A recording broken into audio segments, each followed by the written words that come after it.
از این سبب حتی عهد اول با ریختن خون قوت پیدا کرد.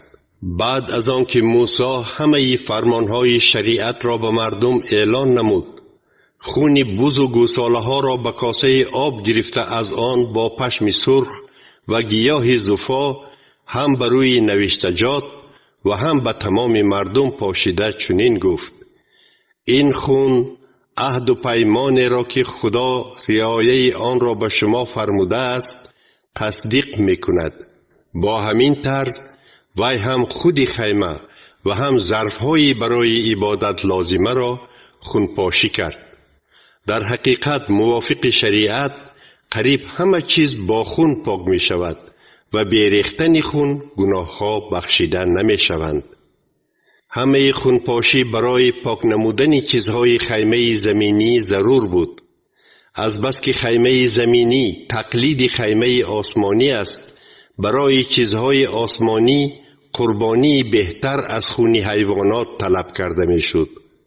آخر مسیح نه به خیمه ساخت دست انسان که فقط تقلید خیمه حقیقی است داخل شد.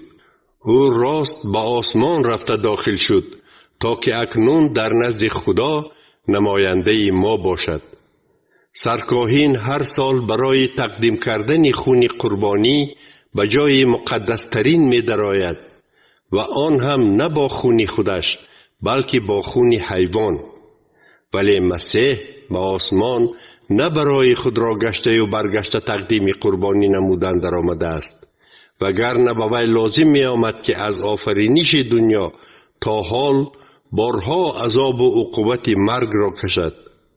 ولی او در زمانهای آخر یک بار ظاهر شد تا که با قربان کردن خود گناه ها را از بین برد. همانطور که هر شخص یک بار می میرد و بعد خدا او را حکم می کند، مسیح نیز یک بار مرد، ولی او که خود بیگناه بود وقتی قربان شدنش برای به دوش گرفتن گناه های بسیاری ها حکم شد. اکنون که بار دوم می آید با گناه کاردار نمی شود، بلکه آنهایی را که نگران آمدنش هستند نجات می دهد.